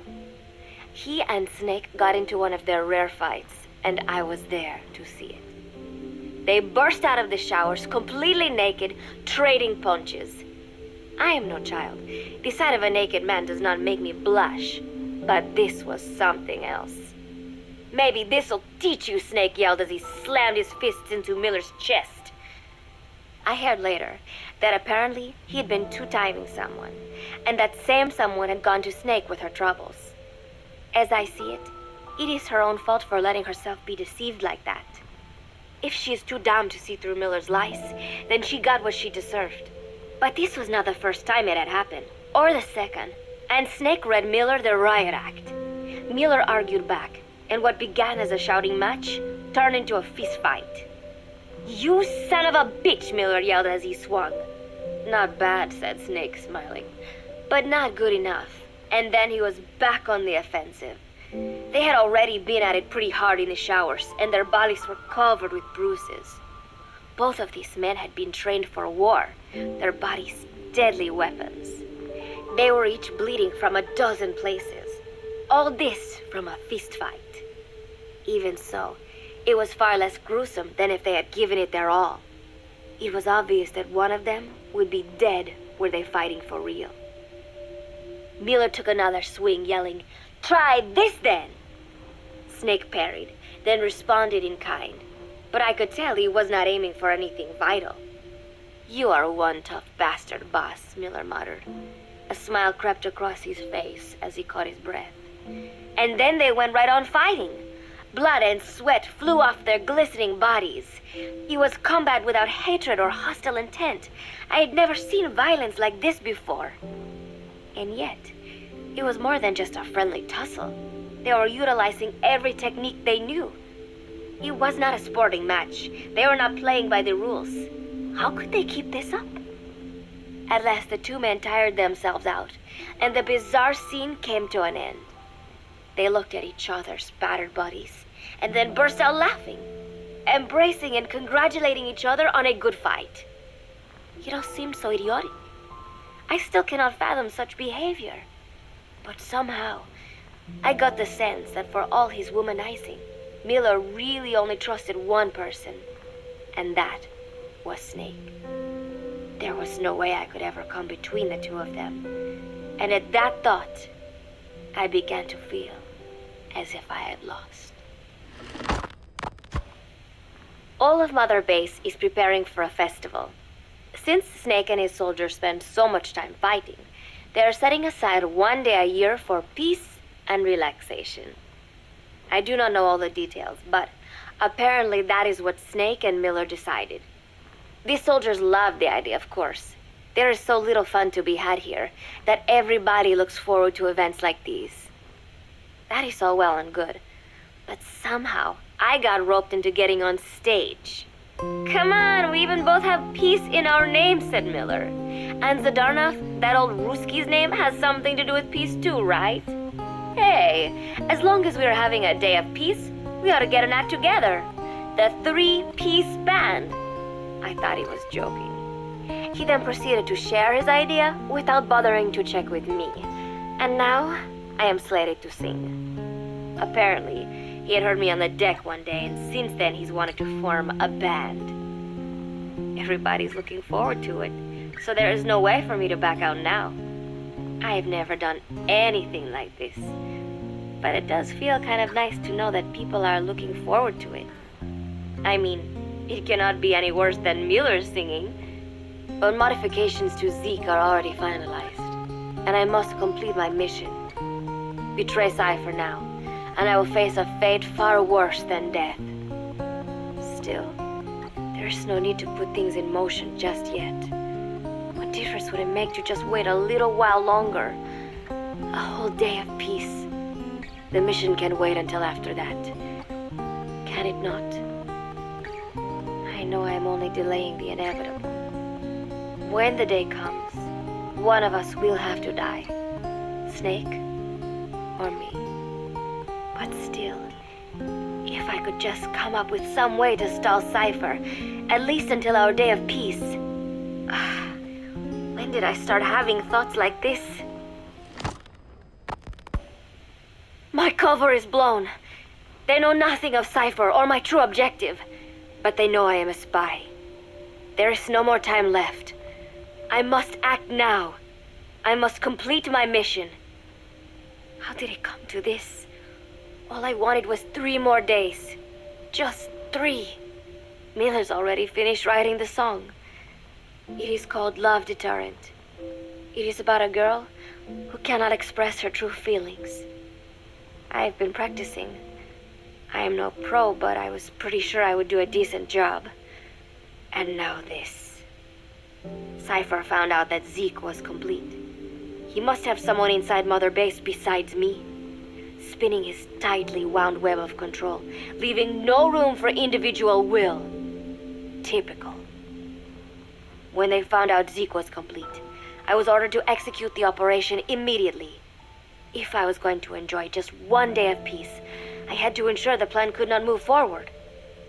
I tried to sabotage Zeke. I thought by damaging the drive system, they would have no choice but to delay their plans. I waited until midnight, and then snuck into the hangar. There would be trouble if it looked like sabotage. I selected one of the drive system's load-bearing parts and carefully worked to warp its shape. The leg's drive system requires a high degree of precision to operate. Even the smallest deviation would have done it. Then, Chico walked in. Maybe it was one of those nights where he could not sleep. In any case, he saw me, panicked, and took off running. It would have been easy to kill him, but I could not. I know he likes me. It is not as if I would ever have an interest in a child like him, but I could not pull the trigger. Not at him, not in the back. Will he tell them? Or is there a chance he will keep it a secret? Protect me? No. He knows now. Knows I am not who he thought I was. He ran without even questioning what I was doing. There is no chance he does not know. And soon, all I have built here will end. And if Cypher has another agent among them, if he finds out I tried to sabotage Zeke, this place will no longer be my heaven. Then it is settled. I make my move now. Chico walked in before my sabotage was complete, so Zeke should still be operational. It might not run at full speed or power, but I do not have time to fix that. Without Zeke, I do not have a chance in hell of winning. I must act fast before Chico sounds the alarm. I knew it would come to this. I just did not think it would be so soon. It is time, Zeke. Metal Gear Zeke. Activate.